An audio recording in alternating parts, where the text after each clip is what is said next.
Indiana Disability History Project, Indiana Institute on Disability and Community, Indiana University. Muscatatuck Oral History. Ann Bishop, December 16th, 2003. It's Tuesday, December 16th, and I'm talking with Ann Bishop at the North Vernon Public Library.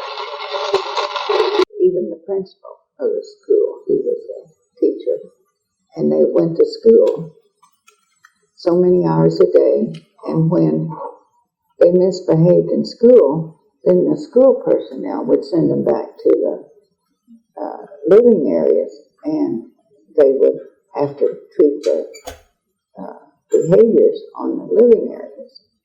And they were quite fond of punishment. They would put people in what we call quiet rooms now. And it was their room maybe 8 by 12 feet, something like this. And they would put them in these quiet rooms, maybe for 30 days at a time or something like this. Spanking was permitted in the school. And one time this young lady was spanked, and this was in the late, early 60s, I think. And it left belt marks all over her back and everything. And by that time, we had a director of nurses that had just graduated from IU with a master's, and an assistant director of nurses that also just graduated from IU. And they were really professionals interested in psychiatric nursing, and that was when they started programming. When this little girl then was, they called it spanked, came to the units, why, by that time we had an investigation. And we also had then a superintendent that was a psychiatrist, Dr. Job, and he was one of the greatest men that ever walked. He was really interested in people and in the patients. I came to Muscatatuck in September of 1954. My husband and I transferred from Madison State Hospital, where we were both employed. And due to politics, the storeroom manager was fired, and so my husband transferred into that position. What made you want to go from Madison to hospital? What was more attractive? Namely, the opportunities for advancement. And we had housing provided and full maintenance. And we had one baby at that time that was 6 months old, and that meant a lot to us.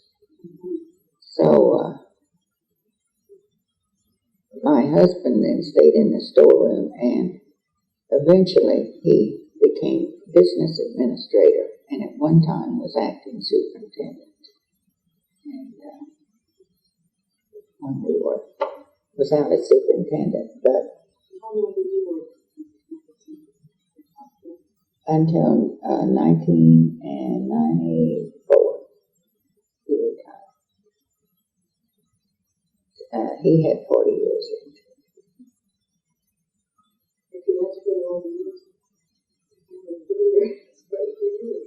Yes. The superintendent at that time was a young fellow. I think he was under 30 years old. His name was Al Sasser, and he had come from an institution in Iowa. He brought some of his personnel with him, but we had many, many professionals then. He had been here a year when we moved. And we had educators, people with doctorate degrees, psychologists, speech and hearing therapists, had just ample clinical professional staff. We had a school and it had about 250 patients in it. And when they misbehaved in school, they were sent to the units. And the units used their punishment. The school personnel would want these people that had misbehaved at that time. Then they became patients. They changed the name of the individuals through the years. And now when did the children come in the late 50s, very late 50s. And when I came here, we had 2,200, and they called them inmates then. And the beds were pushed so close together on the units, it was very crowded. And when these patients misbehaved in school, they were sent to the units and put in a quiet room, and it was a room maybe 8, it was a small room, 8 by 12, something like that, with a mattress. And there they might be kept for a month or so, depending on whatever the school personnel would advocate. Each of the buildings then would have their own kitchens in the basement too. And in 1950, about 1958, we had a lady from just graduated with a master's in nursing from IU in psych nursing, and she became the director of nurses. And another lady that had just also finished her master's, she became the assistant director in education. And at that point in time, Al Sasser had left due to a grand jury investigation. And in the late 50s, people were employed here through politics.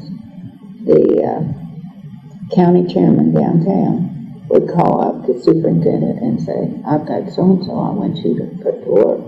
And that person would come out and go to work with no training whatsoever. At what levels? Are you talking about all levels? All levels. Mm-hmm. And Even some of the administrators had no yes. experience. And in the late 50s, when we had this grand jury, it was community people, and they just persecuted all these professionals that we had here. And they were of all descents, and they decided they didn't like the Jews, so, this person, they tried to find out all they could, damaging or make up things that about these individuals, and that grand jury went on forever, it seemed. And all these professionals then began to leave and go elsewhere. And they really got after the superintendent. So he left, but he left early one morning while it was still dark, left in the car with his family, and went out that way. So we had to have a superintendent, and Dr. Jolly then became superintendent, and he was a psychiatrist. And he was one of the greatest men that ever lived. He believed in treatment, and that was when, about the same time that this Evelyn White and Frances Edwards, the two nurses from IU, came, and we started educating staff, and we set up training programs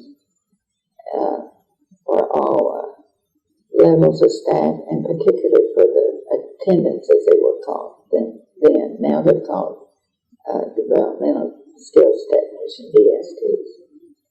And we started assigning nurses out onto some of the clinical areas as before, they had only worked in the hospital and the nursery. The nursery was a newer building. Well, it was a new building in the late 50s. I'll take that back, the early 50s, because it had just opened in 1954 when we came, and it had 250 babies in the nursery. And we, at that time, took all individuals under 6 years of age south of US 40. They came to Muscatatuck. Those north of 40 went to Fort Wayne, but this was a new building. So until this point in time, we didn't have nurses out on any of the units, and people gave medicines, had no training or anything. So this was when treatment really started. And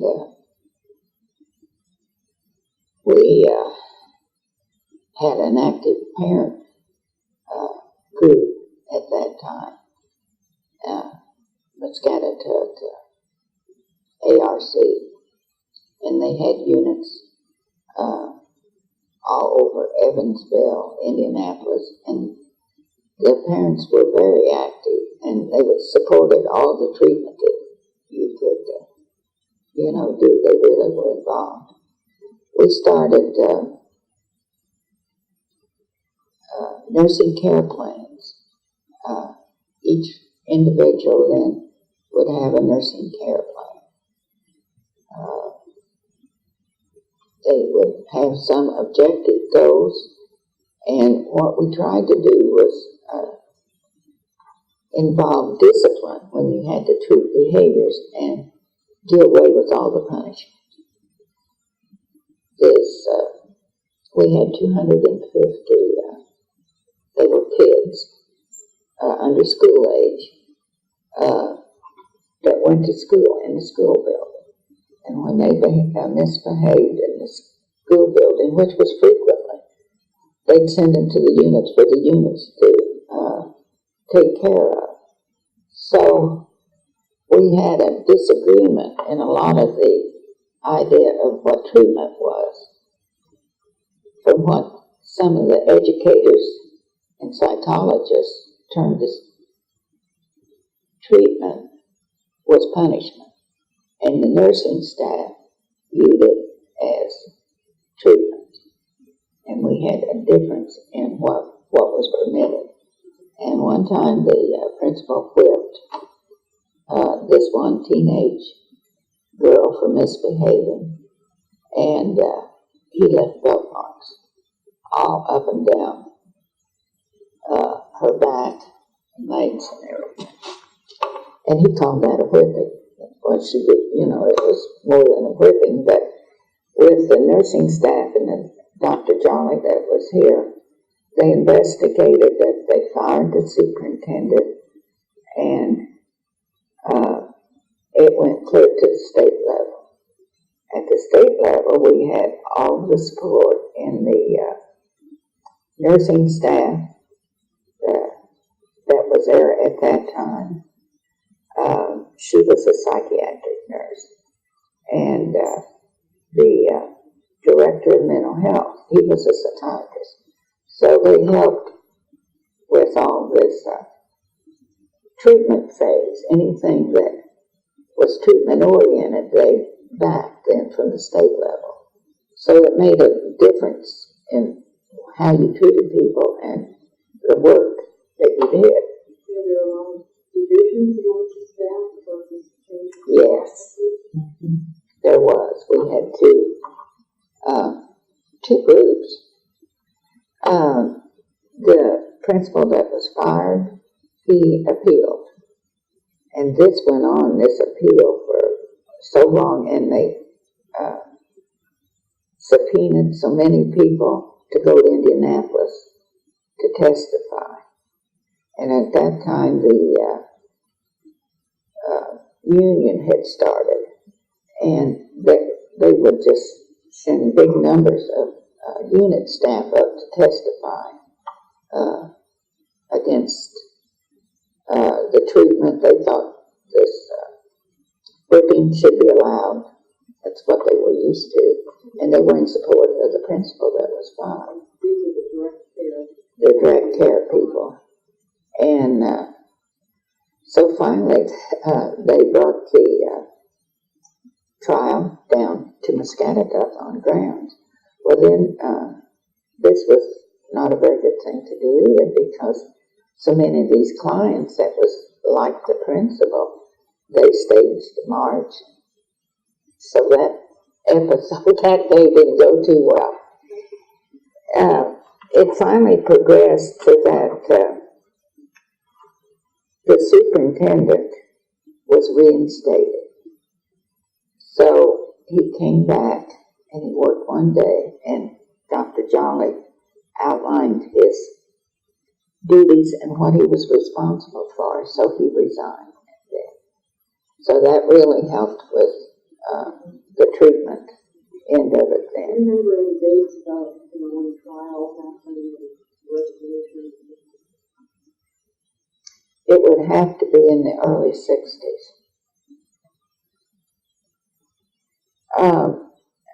About that same time, too, we would have feeding programs. We were teaching. We had so many lower functional clients or patients. We were still calling them. And we were teaching feeding programs. We were trying to teach toileting programs where we would take individuals to the toilet periodically during the day. And all kinds of self-help skills, whether they could learn to comb their hair, get dressed. We would have objectives for all these individuals in the nursing care plans that we developed. What was it like having children growing up there? Like I mentioned, we had one 6-month-old son when we moved here. And a year later, we had another daughter. And we ended up with, before we left grounds, with 8 children. We had 3 boys and 5 girls. And they literally thought they owned the place. They were born here and they were living their entire life here. They were in school? In town. In town. And when we first started, first couple of years we had anyone in school, the bus driver that came through, we had to pay them because he took them, they went to St. Mary's parochial school and had to pay them for him to take them from the public school to the Catholic school. But it was an interesting life, and they've all benefited from it because then through the years we had a lot of medical staff that lived on grounds. And this housing and maintenance really drew a lot of professionals. And we had all kinds of individuals, nationalities like Chinese, Japanese. We had some Turkish doctors and Filipino doctors, had several Filipino doctors. And they were all top-notch doctors. But I think they benefited from not being in the States long lengths of time. They could get their feet on the ground. And sometimes they moved on. But do you see that as an advantage for the children that they came in contact with? yes, yes, I really did. They grew up with all of them. They were all friends. and good neighbors. We all helped each other out. We would carpool kids. Were there a lot of children? Yes, there was But not very, not patients, but they were. families. And did the doctors also live on grounds? Mm-hmm. So did you socialize? Yes, we did that. The individuals in North Vernon, when they first came here, they didn't care much for people from Muscatatuck. And we kind of had our own group here among the families. Why didn't they do it? Well, it's a little small town. And like I say, so much of it was politics back in the early days. And it just took a while for the people living on grounds to make friends in town. And it took a few years for that to happen.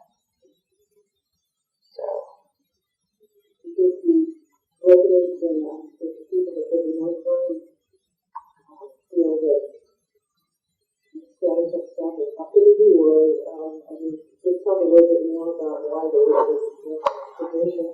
I'm not real sure why.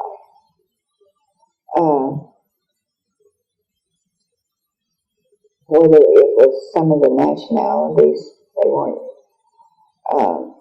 familiar enough with them or what. People from outside the area. Yes. So there was just a little knit group of town people. And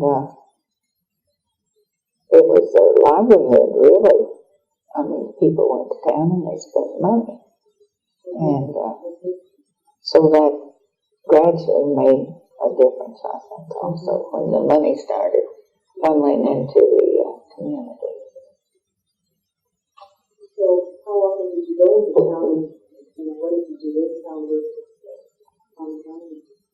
Well, a lot of times, the men had a bowling league, and they had softball leagues that they went to town for. And then our kids started getting involved in scouts and church programs and things like that. And gradually, they found out that there's real people from the Muscatatuck.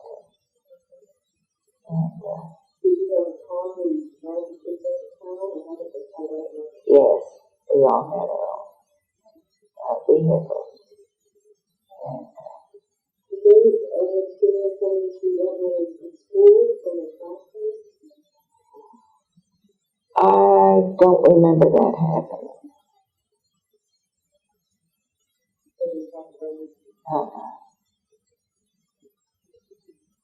When we first came here, Muscatatuck had a bus that would go to town and pick up attendants, bring them out, people that didn't have transportation, would furnish transportation. So, this may be obvious too, but there was kind of a split, it sounds like, between the professional staff was more from other areas, and the direct people were from local. Yes, almost all the professionals were from out of town or out of state. And How much socializing was there on ground between the professional and the local? Was it split between those two groups? Were there other types of ways that the groups worked down? the people on grounds, the women used to have a sewing group, and they'd meet every week and sit and sew or mend or just chat and have refreshments. And that took care of some of the socializing. So did you have people from both, direct and professional level No. mixing or something like that? Mainly it was professional. kind of had our own support group. Did some of the Dexter people live on the grounds too, or did they all? A few of them, not very many. The farm boss, the dairy boss, the fella that took care of the swine, the pigs. This, when we came, was it maintained itself. It produced everything. We had our own farm, had our own dairy. It was the best dairy in the state when they did away with it, and that was in 1969. We were the last hospital in the state that still had a dairy. And all those people lived on grounds.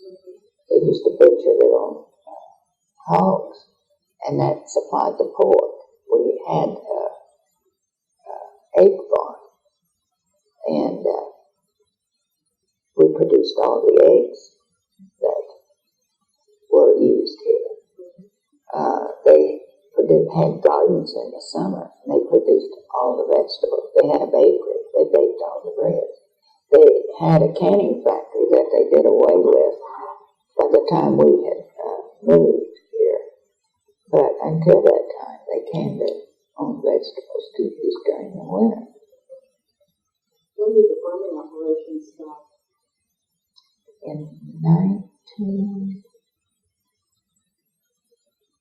about 1970, I think. They had their own tractors, all the machinery, and the patients at that time worked in all these areas. And it was in, I think, the early 70s then that we started putting some of these quote, higher functional, near normal individuals in the community. And it gradually took all these working residents away from where they worked here on grounds. So the state didn't have the money then to provide employees to take all these patients places. And then the law came in that the patients had to be paid for any labor they did. So individuals that had worked all their life and felt proud of what they were doing, you know, with this law, they had to be paid, and the state didn't have money to pay them all that had worked. So that did away with the farm and, you know, all the gardening they did. Did they do away with some of the community jobs too? Were those paid jobs from the beginning, or were those also unpaid? No, the patients that would get a job, they put them out for house cleaning or something like that in the community. They were paid maybe 50 cents an hour or something like that. You know, it wasn't a big salary, but it gave them an opportunity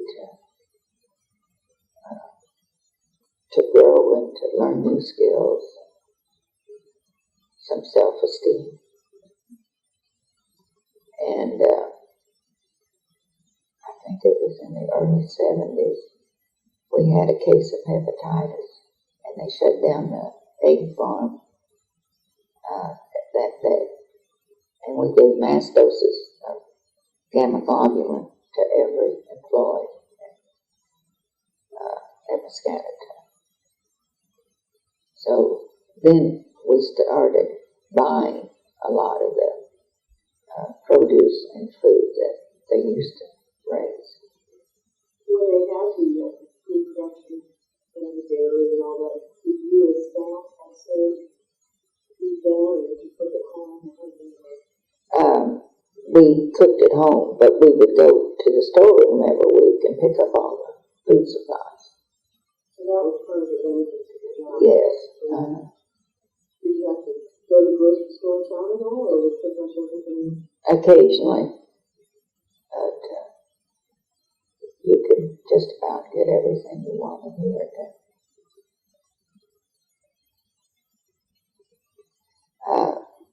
clients then used to go out and pick blackberries in the spring. And they'd come in with a gallon can of blackberries and they'd sell them for $1. Make money like that. How do you get the quality of the food? And then check this once the food is not farming and dairy processes. And there's just a change in the quality of what people are eating. Yes, I think so. It was a more balanced diet, and we had dietitians by that time instead of just a food supervisor. And so you didn't have as many starches, you had more fruits and vegetables, and it was a more balanced diet. After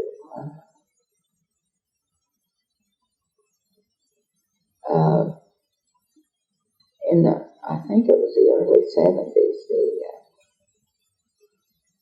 social service department increased in size, and they started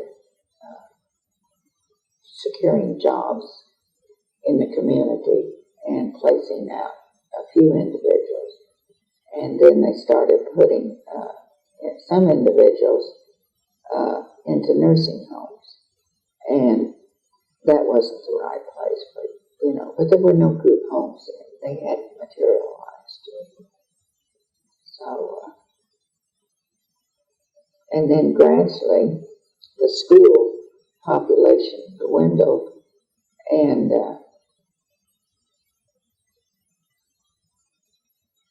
it was in the late 80s. They had to start taking some of them to town.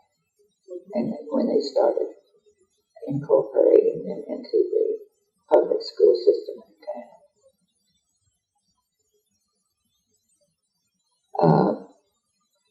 We had in the late 60s, we had our own ministers here too. Prior to that time, ministers would take turns, and someone from town would come out and have a service on Sunday. And then this parent group got a Catholic priest here. And by that time, the parent group was gung-ho on building a chapel. So they solicited enough funds, and that's the chapel that's there today. That's what the parent group did. So then they had Protestant minister on the payroll, and the ministers from town ceased coming out here. And then they had the Catholic priest here too. No, he lived here, was full time. And that took the parent group to get that done too. So that was, an integral part of the patients' lives that wasn't there before also. We also had speech and hearing therapists come in. And the buildings were then remodeled to house the equipment that's needed for their hearing evaluations and their treatments and things. Eventually, it was in the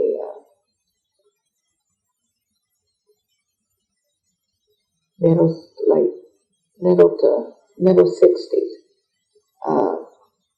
The nurses that we had here, our director and everything, and then Dr. Jolly, the superintendent, we worked with IU, and we had the PTs as part of their master program come down and serve internships here. We had pediatric nurses from IU that came down here, and we had people in the psych nursing come down. We had all the support from Indianapolis, and I used that. And like I say, the director of nurses, she was Doris Stewart. She was a psychiatric nurse, And they were developing programs throughout all the mental hospitals in Indiana. And that way, there was training programs ongoing all the time. And we were always going out to workshops or having some professionals coming in. And Dr. Jolly was a genetist and interested in that field. And he got IU to send down the director of genetics, and they would bring all their students down and hold all these workshops because we had so many clients with diagnoses that you didn't ever see out in the community, and provided growth for all these doctors that were, in training. So we had a lot of educational programs going on through that time. And that started when I got involved. Yes. And when Dr. I'd say the mid-60s, early to mid-60s. But I think it was Dr. Weaver came clear into the late 80s, would bring his students down. Dr. Jolly then resigned and went to Pennsylvania. And our two nurses, head of the nursing department, Ellen White, Francis Edwards, went up there because we had a superintendent that came in after Dr. Jolly. He wasn't interested in nursing, and he didn't give us any support at all. And he believed in punishment. And he still believed in quiet rooms. So we had that division again. So after Dr. Jolly went to Pennsylvania, Evelyn and Francis went up there, and they were in the process of seeing what was going on up there, and they would have eventually left, but they were killed, both of them were killed instantly in an automobile accident. So that left another void. And When did Dr. John leave? they were killed in 69, December of 69. It had to be 67 or 8. So one of our other nurses, Jo Hawk, who had also graduated with a master's in psych nursing from IU, she moved up and worked that way for a couple of years. And then we had that doctor that was superintendent then after Dr. Jolly. He resigned finally after Ellen and Francis were killed. And that's when my husband was made acting superintendent for several months. And he had a heart attack. And so then I was trying to think who came in after that. We went through 2 superintendents short term there.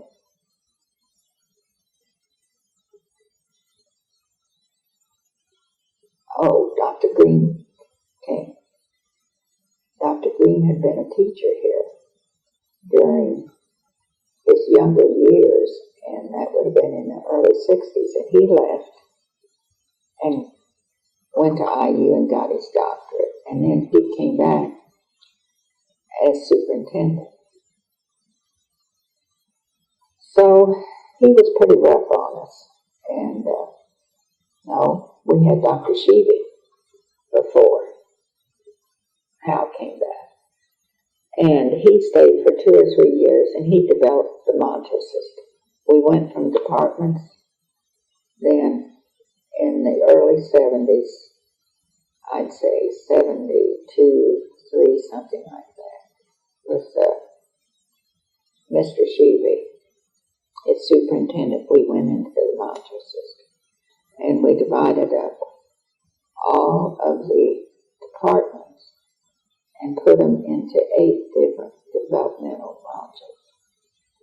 And so each module would have a director, and they would have all the different services: nursing, psychology,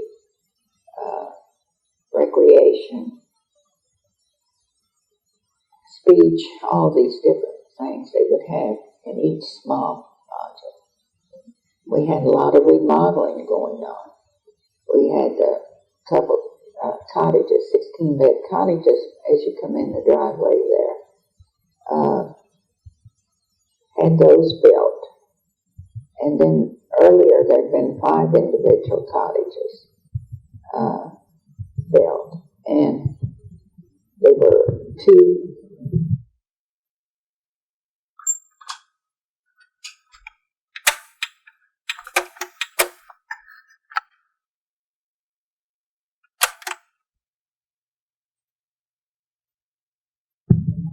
each had their own living rooms in it. It was a more normal, home-like life, but yet there was training programs. And on these 5 cottages, the attendants, or they were called developmental skills technician by that time, stayed all night. There was a room and bath and everything for her and or him. And the clients, individuals, patients would go out to work or to school or go someplace during the day, and these cottages were closed down all day until 4 o'clock in the evening, and everybody came in from work or school, and then they were there for the evening. They had their menus. They had prepared their own meals with the staff supervision. Did their own laundry. And Was there a change from the word patient then to client? The inmate changed to patient. patient and patient. The client didn't happen until, I'd say, 9. And is that what it is today? I think they're called consumers today. They receive goods or something, so they're consumers. I think, sir, I get behind it. When you left it was still Client.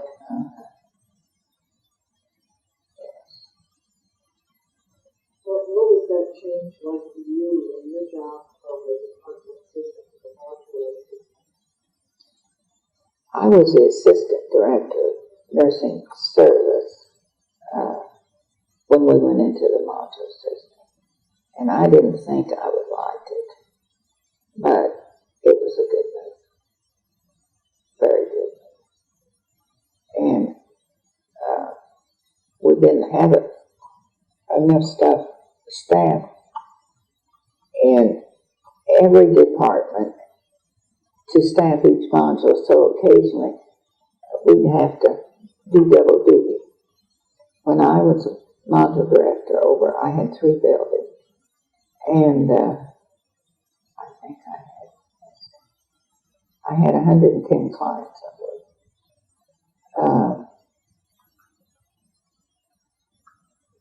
I had to act as my own nurse, also, besides that, as module director. So you were not just a nurse, but you were also doing the Nursing care. Is that common to have a dual role? It was until we got another nurse. I'd say I did that probably for a year before we had enough nurses employed to, then I had my own nurse too. How much of your time were there, were you in an administrative role that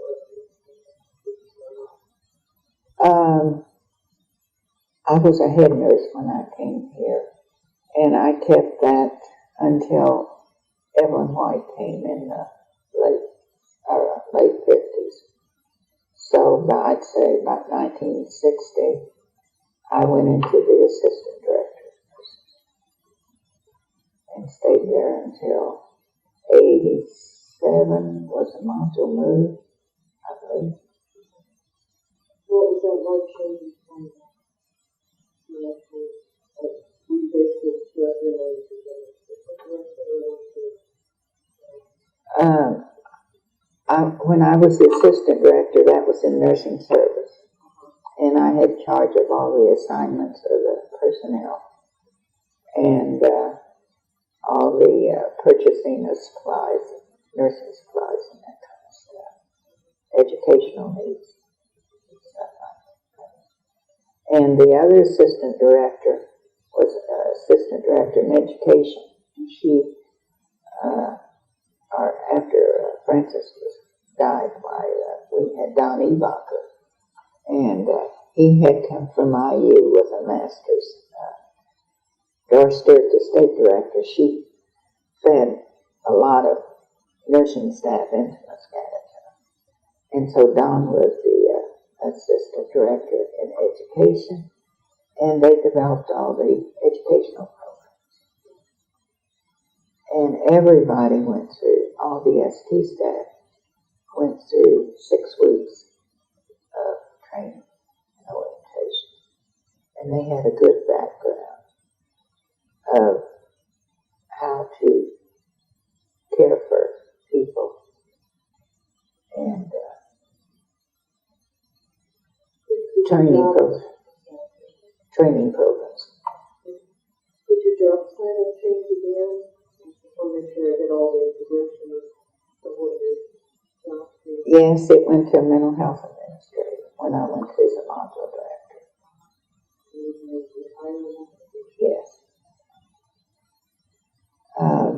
When Mr. Schutte was here, though, and we went into the module system,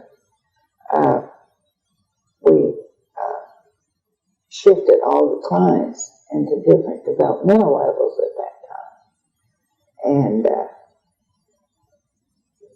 that was something we spent weeks on, trying to take all the patients at Muscatatuck and put them in a group where they would be compatible, living together, according to their functional levels, skill levels, and what have you. And it was all planned and on this date in, I think it was 87. And we,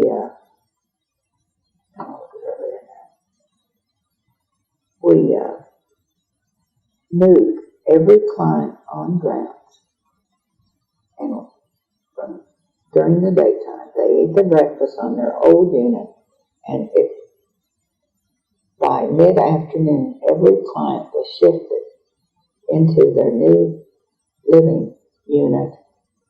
All of their belongings were moved and everything. We had every employee on grounds involved in that move, and some of the maintenance men was griping and fussing, they didn't want to do this. But once they got into it that day, it was a fun day. And everybody moved into their new living area. How did the clients feel about that?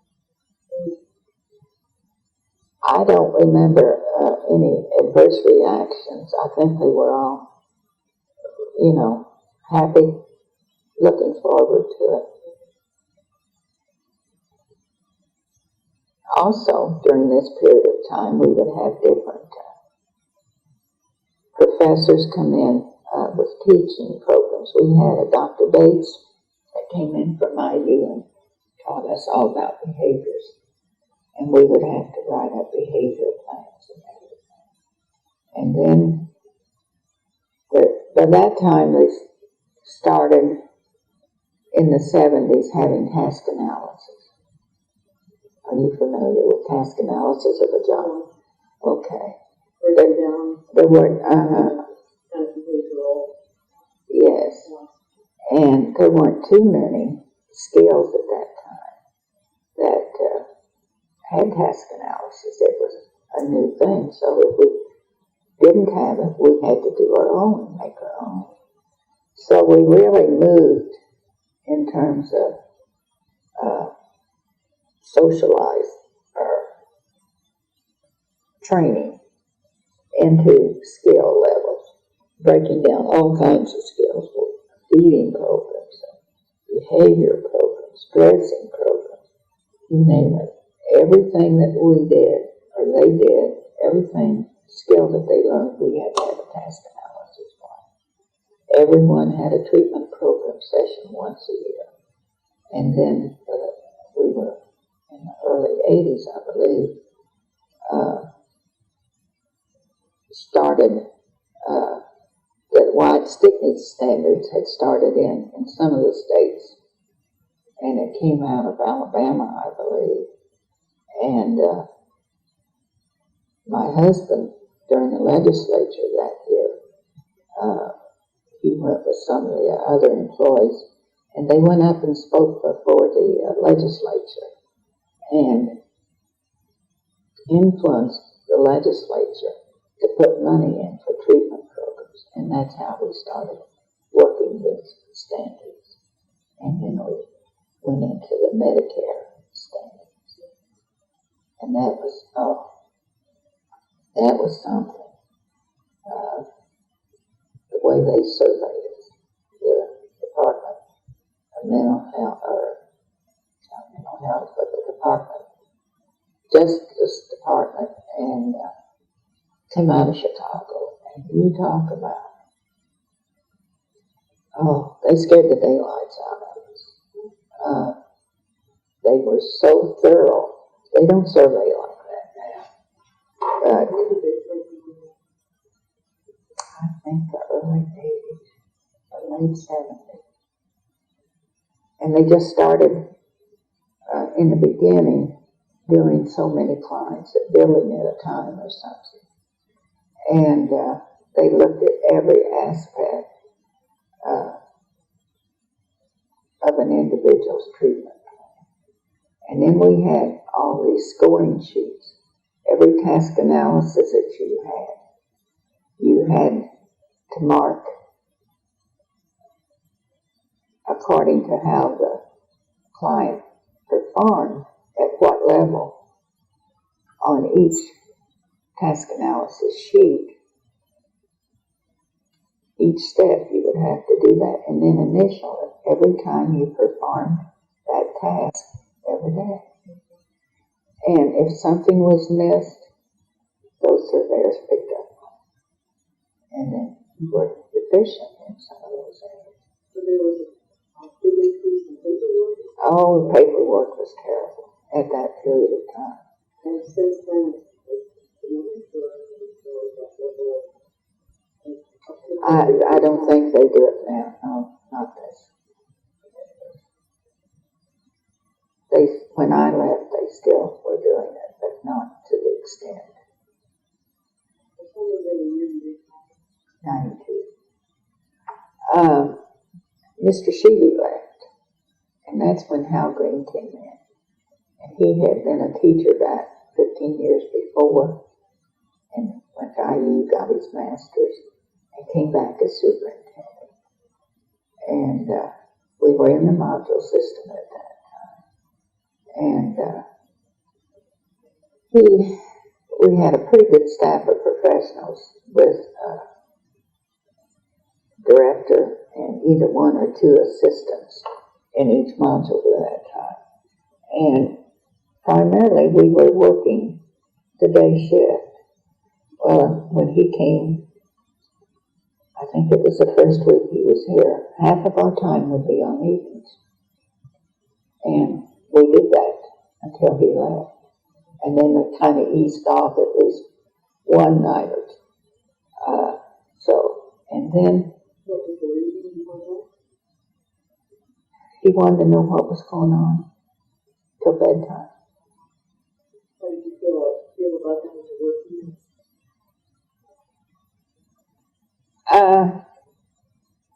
It got rough at times.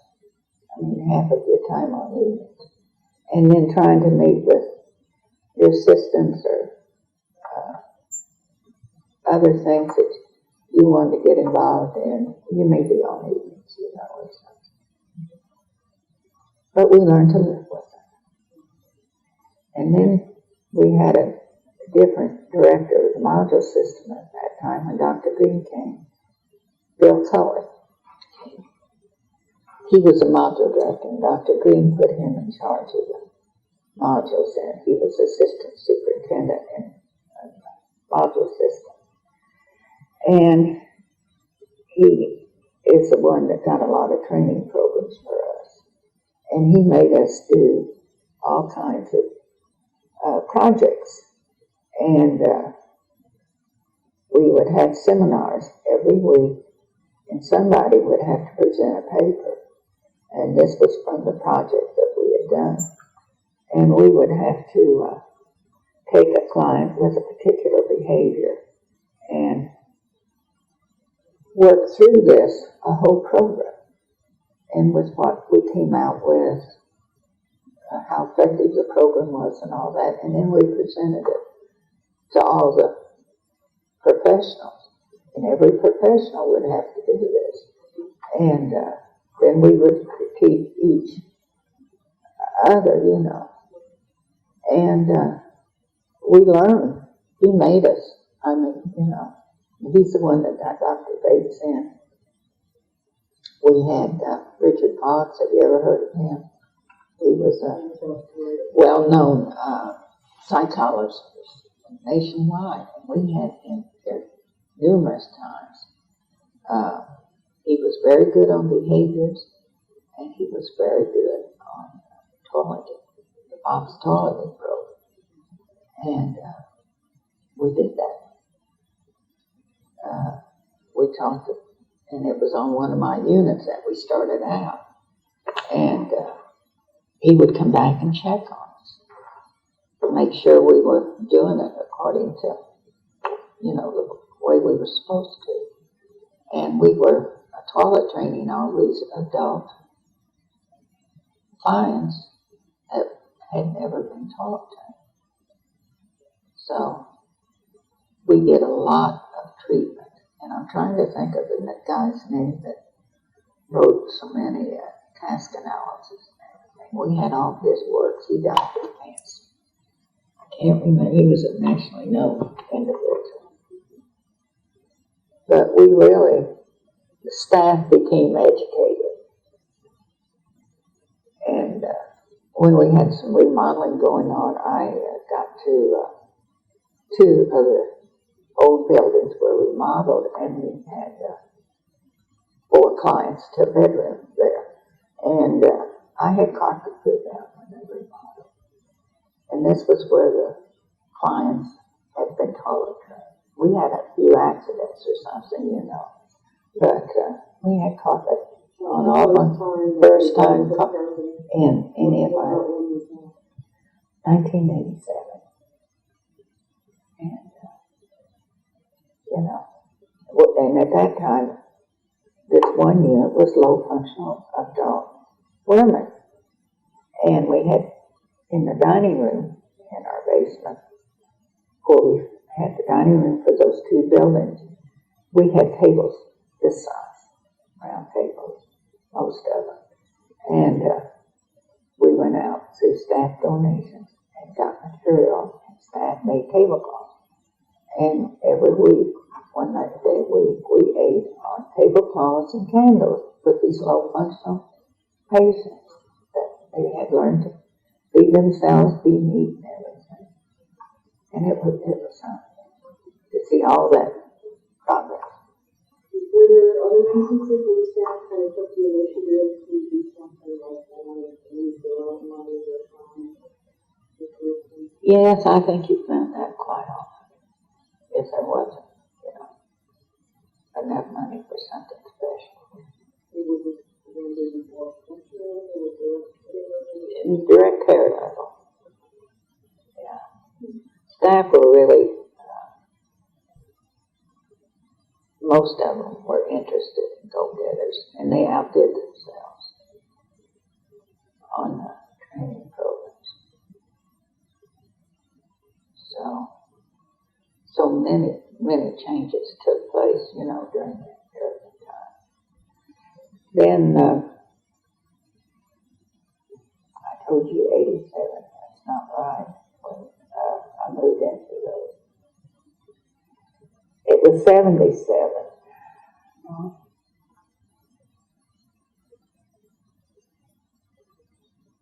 I think it was 77, because then I was in those buildings for a while, and we built a new 100-bed unit. And that was the last living unit that they built. And it had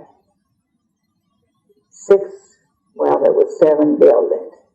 And they connected, but not with each other.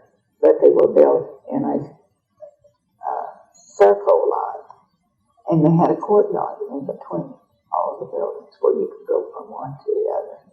And then the 7th building had 6 units, and the 7th was a big office building, and had a great big multiple purpose area there. It was one of the nicest big fireplaces you ever saw, where units could go down there, and had a great big TV down there, and had a program circle down and,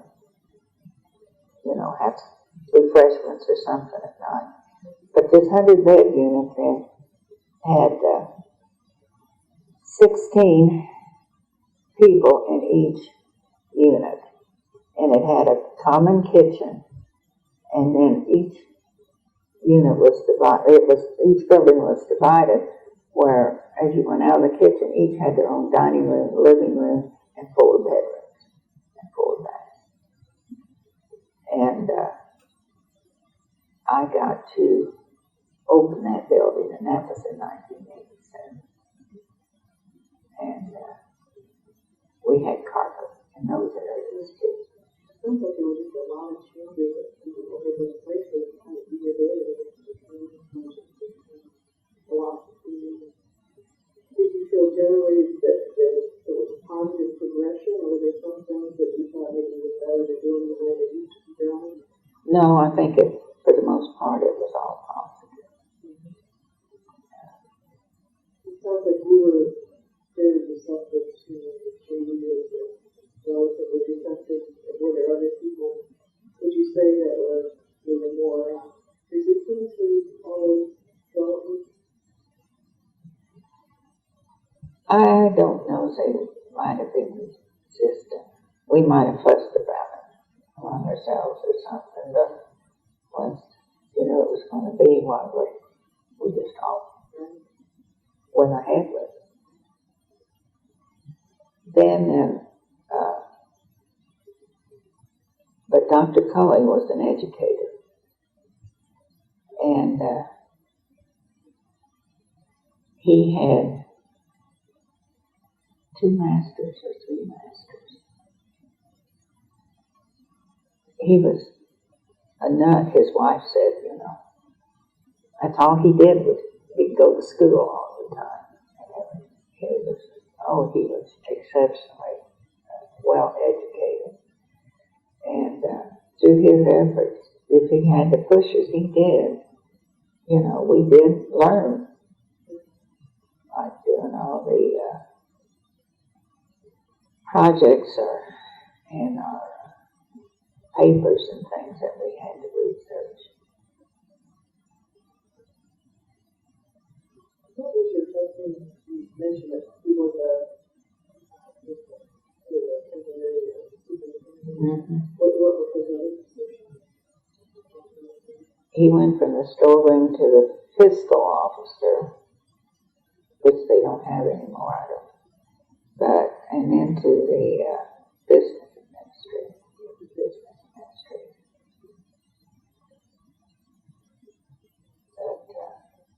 It sounds like there were a lot of opportunities for Yes, the ladder? if you were qualified or could do it, then they moved you up rather than bring an outside person in. So, And, other than your husband, have you had any friends? yes, we lived on rounds until 1970, and then we moved off rounds. But, we just moved a couple miles north of Muscatatuck, and we thought we'd be getting away from the telephone, but it didn't work. I mean, it was, every time somebody wanted something, they still called us at home. But when we left, we had eight children, and today I have one daughter that is a rehab therapist assistant. It's non-professional, but she's been here almost 30 years as an RTA in recreation.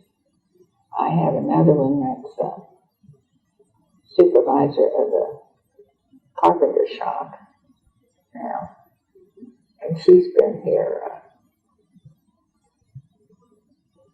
25 years, I think. And then my youngest daughter is a rehab therapy assistant, and she's only been here about 5. And then my daughter-in-law is purchasing supervisor. She just moved up out of storeroom.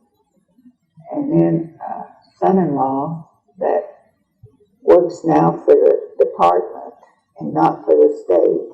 This past year, they took so many of these case managers, and they're working the community now, trying to provide the group homes, and they're not on Muscatatuck's payroll, they're on the Department of Mental Health, but it's not Department of Mental Health, Family Services now. So, there's quite a few of the family. So, did they respond to it, working there at all? I had a son, my oldest son, went to work in a waste treatment plant. And we had a daughter killed in 1979 by a drunken driver. She was 20 years old, was killed one night. And my son had just gotten out of Purdue in forestry, and he had been out in California and had come home, and he was looking into the areas where he had a forestry degree. And when she got killed, he decided he'd stay at home. So he went to work in the waste treatment plant. And then he had kidney failure, and he ended up with 2 kidneys transplants. And Social Security audited him just randomly. And this lady that talked to him, she told him she didn't think he needed to draw Social Security anymore. So she was going to have him lose his Social Security. And he was within 2 years of losing his reemployment rights here at Muscatatuck. And so he had 3 children. So he decided he had to come back to work. The doctor finally let him. Well, he didn't work a year until he developed a severe headache. This went on for a week, and the doctor just kept ordering pain medicine. Well, it got so bad we made him go in. And he had a brain abscess, and he picked up a bug at the disposal plant. And he died then, just 4 years ago. So he worked here for a while, quite a while. But that lady that was auditing him for Social Security, the reason she did it, she said, "You're better now than when you went on Social Security." And he said, "Yeah, I was dying when I went on Social Security." Well, because he had the transplant, and why, she said, "You can go back to work." we did. And your other sons, have they done anything, related to this kind of work, or are they? No, oh, I had a son that worked with developmental services in Columbus for maybe 15 years. And then the youngest son, no, he's in another field. But they just thought that they owned this place. I mean, they could go around grounds. We had a patient in our home we kept.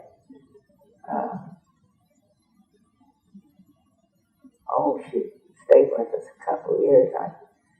She'd come out every weekend and stay with her family, and she was just about like family, And she was building a bank account, everything, and her sisters around Boonfield, someplace down there, got in contact with her and found out she had some money in the bank, so they come and got her one day.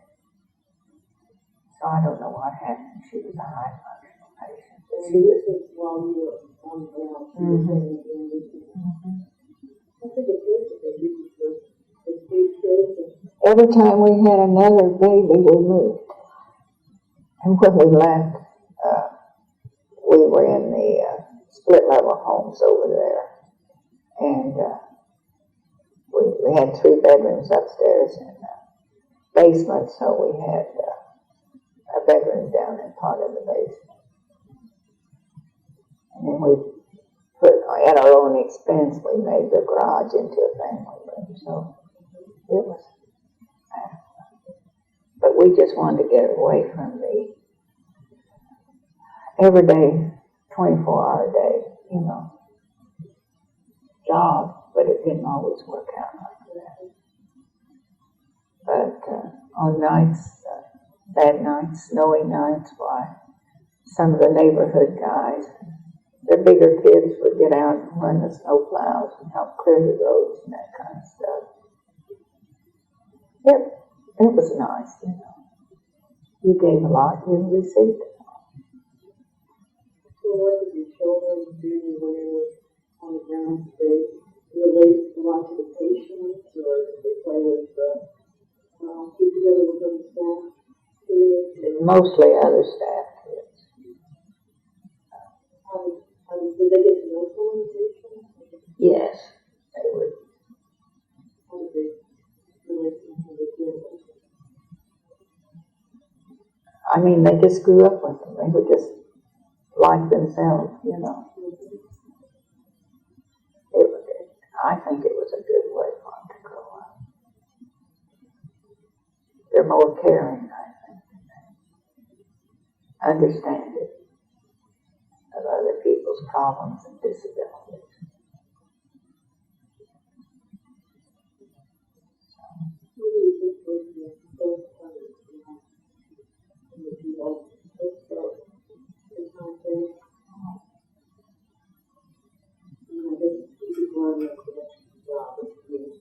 Yeah. I think when we really got into the treatment phase of the latter years, maybe 15, 20 years, and you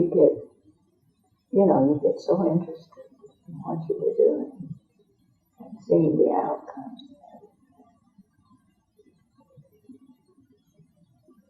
Always trying something new. We had our own gardens a lot of the time. And get out there, plant seeds and that kind of thing.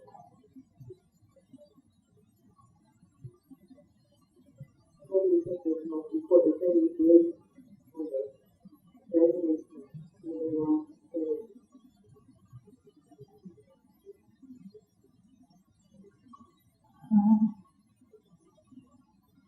Again,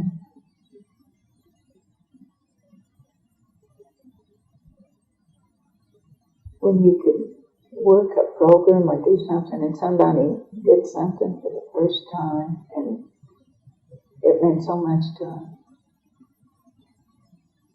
So much for their self-esteem. Who am I? That kind of thing. And even staff, when they could accomplish something.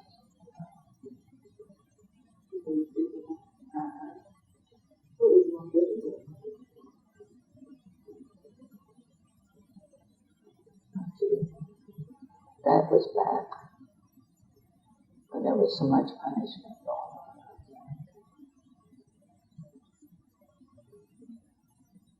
And that one superintendent, I can't remember his name, I blotted that out.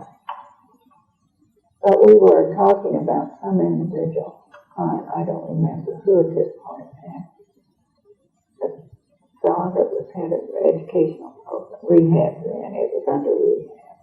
And the minister and I were in this superintendent's office, and we were discussing a female, I remember that much, about the use of a choir.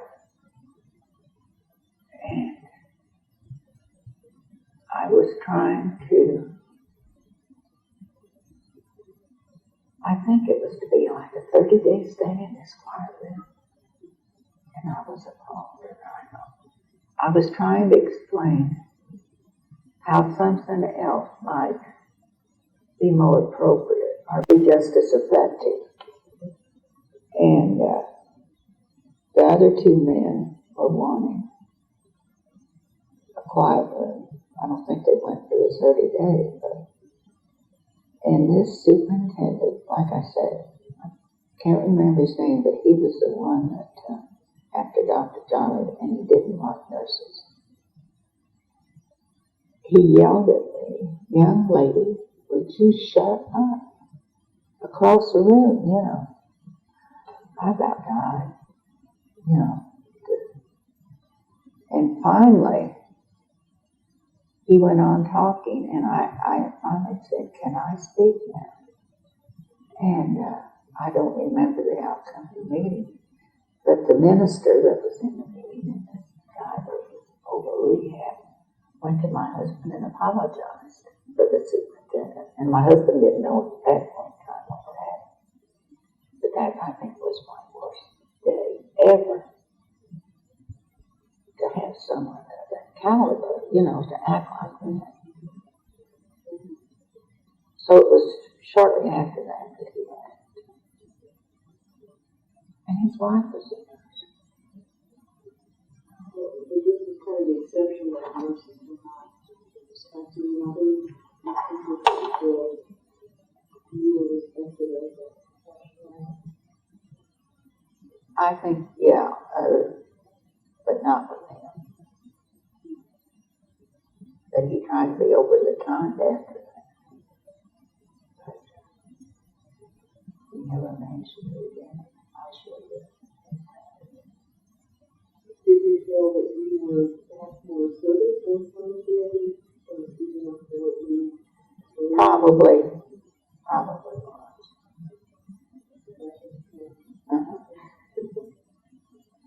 No, but I guess I was always assertive, though. But it never got me. Maybe I knew when to drop back or something. But when you felt that what you were doing was so much better, you know, and how you treat human beings,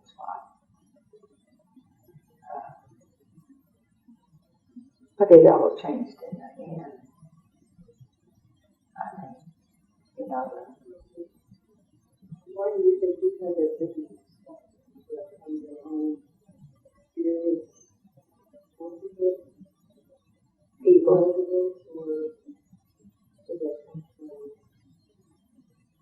something else? I mean, what did it come from? oh, I don't know.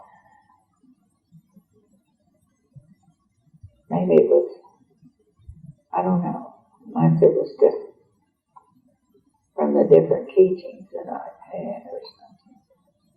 Before you came, with your training, Yes, probably. But when I was at Madison, they had just got a new superintendent and a new director of nurses, who was also one of these graduates from IU and psych nursing. And they didn't have nurses except in their hospital area. So this director of nurses, she had a bunch of young nurses. And she told us to start going out on the, they call them wards down there, wards, and start going through and introduce yourself, make yourself known. She was trying to get the nursing idea integrated down there, and it was just before mental health took over in '54. And this one older doctor met me one day on the wards, and he said, "And what are you doing back here?" He was nice about it, though. He said, "I don't believe any of my boys," that was his staff, his attendants, "has told me there was a problem." So I think he felt uncomfortable at the time that the nurses were starting to, come into his area. But he eventually, understood what was happening and the changes that was taking place. where did you get your nursing training? St. Elizabeth Hospital in Dayton, Ohio, Did you grow up in Indiana? Madison. I just picked out that school because it had some of the highest ratings. I went in '48. I went to school. We were associated with the University of Dayton, and we had a nun that was director of nurses. And while she was director, there was never anyone that failed boards.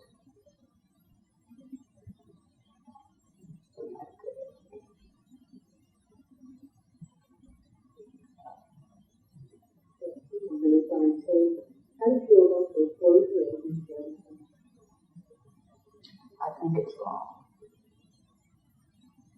There is a core group, and I can't say how many, that I think will need someplace like Muscatine. And there's no place out in the community at this point in time. And I think the state has wasted money, and I think it's politics. It's still there. They're building a new unit at Madison. It's supposed to be a 100-bed unit, but it's over that right now. But why not take that 100-bed unit that was in Muscatine that was just opened in '87 and use that for the ones that's going to, be hard to play. And some of those that's there now are so fragile. And like I said, there's no place out to find it.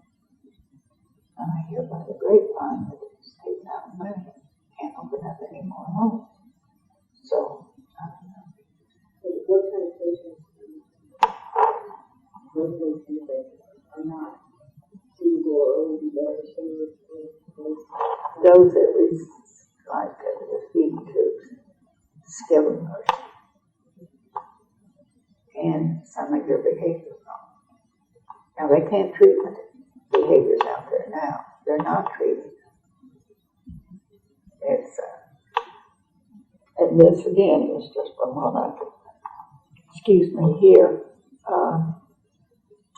You have somebody that's acted out, and I mean demolish units and things. They put them on a unit all by themselves, put them with a TV, increase their staff levels. When they want to order something from town, they let them order a pizza or something like that. And you don't treat behaviors like that. And the other day, I can talk about this too, because there was a big laundry truck setting up at those two cottages that you come in the driveway of the Skagit.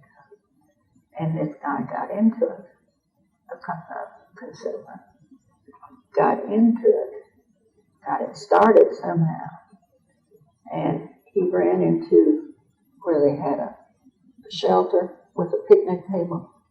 He ran into that, demolished that, backed it up, trying to hit a staff person, and then put it forward again, went across the road and down over on the other side of the road, and a big culvert stopped.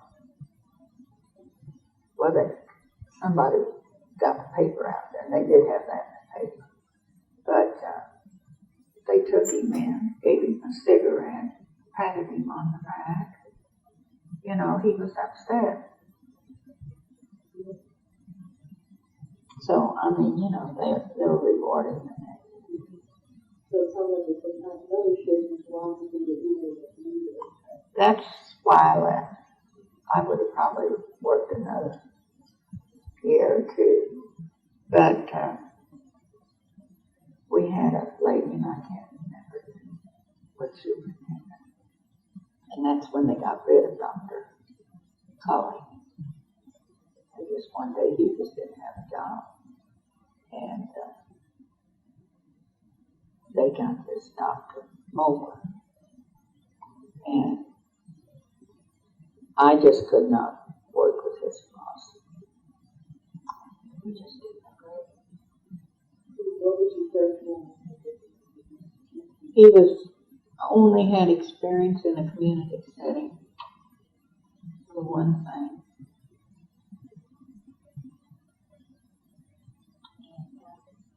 So I thought, well, rather than let my blood pressure be the best thing in the world, I'll bow out.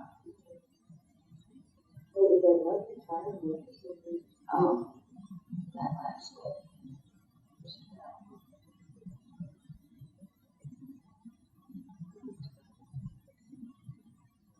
And I didn't have a farewell party. I mean, I didn't want a grounds party. But just my home area for the staff. What did you want? So I had to go quietly. And all the other departments, very few of them, you know, none of them. And he didn't. Music, Redwood Trail. Produced by Indiana Institute on Disability and Community, Center for Health Equity. Funded by the Indiana Governor's Council for People with Disabilities. Copyright 2019, the Trustees of Indiana University.